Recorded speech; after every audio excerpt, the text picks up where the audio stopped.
Sick and tired of smog-choked cities and the constant worry about running out of juice on a road trip? Let me tell you, you're not alone. But what if I told you there's a way to ditch the fumes and the range anxiety and get into a new era of clean, powerful, and worry-free driving? That's exactly what GM's just announced. A new engine that's not electric, not gasoline, but something entirely different. Want to know how it works and why it'll change the world? Let's get right into the details. GM has been on a mission to find an alternative to electric vehicles for a while now, and they've stumbled upon something pretty cool: compressed air technology. Sounds fancy, but it's been around since the 1800s. Back then, it was used in trains and trams. Inventors like Robert Stephenson in England built compressed air locomotives that offered some advantages over steam engines. For example, they were cleaner, didn't require waiting for boilers to heat up, and could be refilled quickly at strategically placed air stations. Compressed air succeeded not just on railroads, but also in urban transportation. Air-powered trams became common in some European cities during the late 19th and early 20th centuries. They were quieter and more maneuverable than horse-drawn carriages, offering a glimpse into a cleaner future. Slowly, however, this concept disappeared for a while, and now GM is bringing it back in a big way. They have announced that car engines powered by compressed air are emissions-free and futuristic. GM CEO is hyping it up as a game-changer, and it's easy to see why. It could revolutionize the way we think about cars and the environment. But doesn't it sound odd to introduce the compressed air concept in automobile engines? Back in the 2010s, a French carmaker called PSA had a light bulb moment. They thought, why not combine compressed air with good old internal combustion engines? And just like that, they created a hybrid that was greener than grass without all the battery hassle. Those early prototypes didn't precisely zoom far, but they got tongues wagging in the car world, especially over at GM. GM saw potential in this idea, and it was a chance to shake things up. But they knew it needed some serious work. So while everyone else was buzzing about EVs, GM quietly started tinkering with compressed air technology alongside their usual electric and gas-powered projects. Fast forward to today, and we're in for a ride into the future of cars. But how do these compressed air vehicles work? Well, they function very differently from regular engines and EVs. Instead of the usual piston-driven engine or an electric motor, compressed air vehicles use specially designed pneumatic engines, also known as compressed air engines. To simplify, let's explain this a bit more. The core principle is converting the potential energy stored in compressed air into mechanical work that propels the vehicle. The journey begins with an electric motor or an internal combustion engine powering an air compressor. This compressor sucks in ambient air and compresses it to a very high pressure, around 300 to 500 bar, in a storage tank. The compressed air heats up during this process, but intercoolers are often employed to manage the temperature and maintain efficiency. Compressed air passes through a heat exchanger before entering the engine. This exchanger cools the air down using ambient air or a separate coolant. This cooling step is crucial because hot air expands less forcefully, reducing the engine's output. The cooled, high-pressure air then enters the engine cylinders. As the air expands in the cylinders, it pushes pistons downward, converting the stored potential energy into mechanical work. This reciprocating motion of the piston is similar to a traditional gas engine. The spent low-pressure air exits the engine through an exhaust valve. Because there's no combustion involved, unlike gasoline engines, CAEs produce no harmful emissions. From a mechanical standpoint, such engines are similar to regular internal combustion engines. They use pistons just like the ones you find in petrol-powered engines. But in pneumatic motors, the pistons are connected to a spring. This setup allows them to function differently from traditional combustion engines while still using a familiar design. This similarity to internal combustion engines means that compressed air engines can benefit from a wide range of technical solutions, which can shorten the development cycle. That's one of the reasons why GM found this concept so appealing. Now, let's answer the big question. What are the benefits of compressed air compared to EVs and ICE vehicles? One of the most significant benefits is that compressed air is 100% pollution-free. It's just pressurized air, so there's no environmental damage being done while it's in use. It addresses one of the significant issues with regular combustion engines, which directly pollute the environment. Compressed air engines also have an edge over EVs in terms of cost.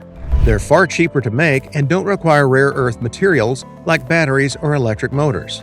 Plus, there's the issue of powering EVs not being as green as it seems, especially if the electricity comes from a grid that relies on non-renewable sources. And unlike electric vehicles, which have lengthy charging times, compressed air refilling can be completed in minutes, similar to gasoline refueling. Now, let's circle back to production costs. Unlike internal combustion engines, compressed air engines don't need to withstand high pressures. It means they can be made using less robust materials, ultimately reducing production costs. And let's not forget about running costs. Compressed air is much cheaper than fuel or electricity, and it's easier to acquire. Moreover, compressed air engines are future-proof. They're incredibly efficient, utilizing pressurized air without wasting anything. However, despite all these benefits, compressed air engines have a few notable drawbacks limiting their widespread adoption. One glaring issue is their lack of power. Pressurized air doesn't pack the same punch as gasoline or diesel, leading to underwhelming performance.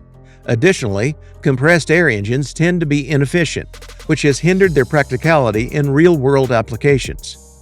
It might seem minor since compressed air is free, but the reality is quite different. Most prototype compressed air vehicles have a range of only about 140 kilometers, less than 100 miles. You'd have to refill the vehicle constantly, and long trips would be out of the question. Plus, there are safety concerns. Early prototypes used regular steel air tanks to store pressurized air, which added weight to the vehicle and increased the risk of explosions if the tanks were damaged. Sitting on a bunch of pressurized gas isn't exactly reassuring. However, GM has been working tirelessly to address these issues, and they've made significant progress. They've introduced new high-pressure air tanks that compress the air further, resulting in higher cylinder pressure and performance figures comparable to regular gasoline engines. While they may not have the same torque just yet, they're powerful enough for everyday commuting. Moreover, GM has found a clever way to extend the vehicle's range by turning the chassis into one large compressed air reservoir. However, this approach requires the vehicle to be designed explicitly with compressed air engines in mind. Now, the question is, why is GM doing all this? Well, we all know that gasoline burning produces a cocktail of harmful pollutants that contribute to air quality problems. Moreover, gas engines love spewing out carbon dioxide, the main culprit behind global warming.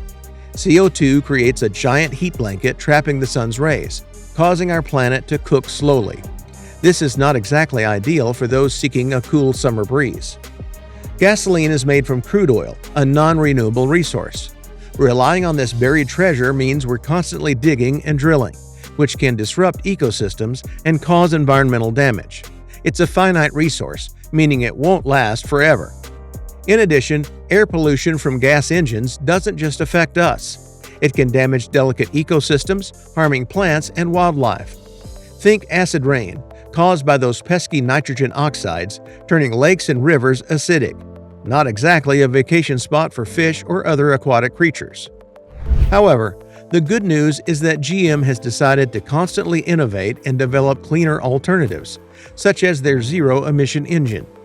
So, when can we expect these excellent compressed air engines to hit the road big time?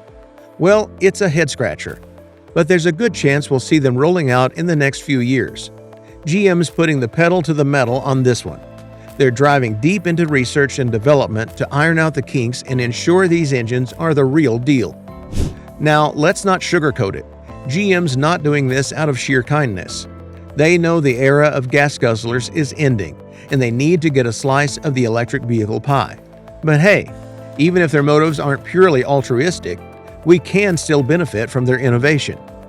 But this isn't the first rodeo for compressed air engines. About 10 years back, a French carmaker named PJO gave it a shot with their PJ 2008 crossover. They hooked up an internal combustion engine with compressed air, aiming for a hybrid marvel. It looked promising at first, but then, silence. PJO quietly shelved the project, leaving us scratching our heads. Some people say it's got something to do with the big oil companies. You know, those giants who wouldn't be thrilled about a game-changing engine that could eat into their profits. It might sound like a conspiracy theory, but history has some eyebrow-raising stories.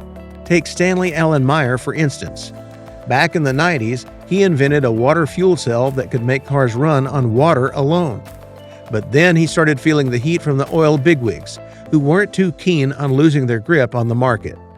So, GM, if you're listening, keep that compressed air engine project under wraps. You never know what kind of shadowy figures might come knocking otherwise. So, what do you think about GM's biggest move? Share your thoughts in the comment section below, and don't forget to subscribe to the channel before leaving.